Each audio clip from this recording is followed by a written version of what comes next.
This is a review of Cook's The Science of Good Cooking. Master 50 simple concepts to enjoy a lifetime of success in the kitchen with over 400 recipes. If you look in the beginning at the contents, this will give you all of the concepts. Concept 1, gentle heat. Concept 2, high heat. Resting meat, hot food. Some proteins are best. Good frying is all about oil temperature. And you've got 50 of these concepts. You've got your preface. So you can see that, as in most Cook's Illustrated books, you're not going to get the pretty, shiny, glossy pictures. They just don't do that. But what you are going to get is a lot of information that will make you a successful cook in the kitchen.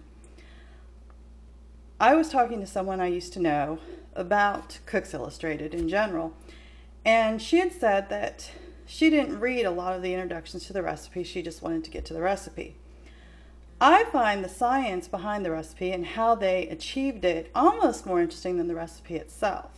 But whether you're someone like me who wants to read all about the whys and how this works, or you just want to get to cooking, this cookbook is going to do both for you.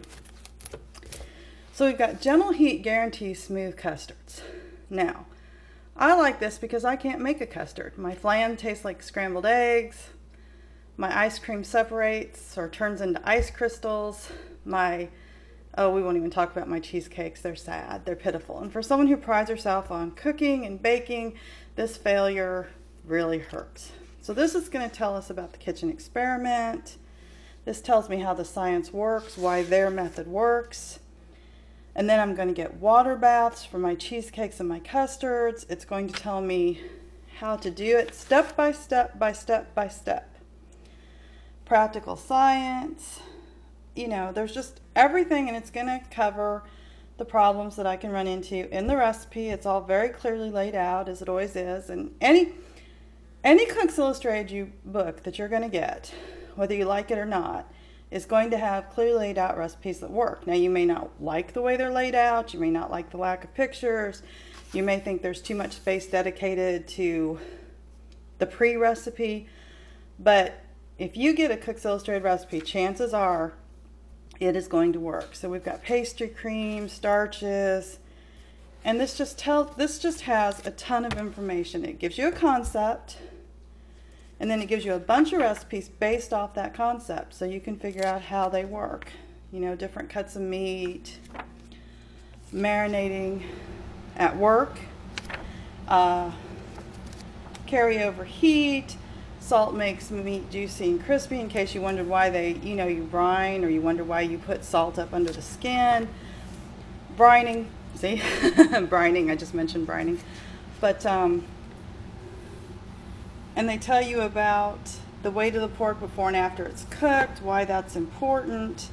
So this is just an excellent book if you want to learn how to cook, you want to learn to make recipes that are going to be successful, you're more interested in successful recipes than shiny pictures, this is going to be the book for you. If you want a coffee table book, if you're not interested in the science, if you're not interested in the recipes, but you're really interested in just, you know, the pretty, then Cook's Illustrated is probably not going to be the cookbook for you. But if you want to start making food at home, if the restaurant's getting a little expensive, or you just want to reconnect with the kitchen, then I would highly recommend this book. And this is Cook's The Science of Good Cooking.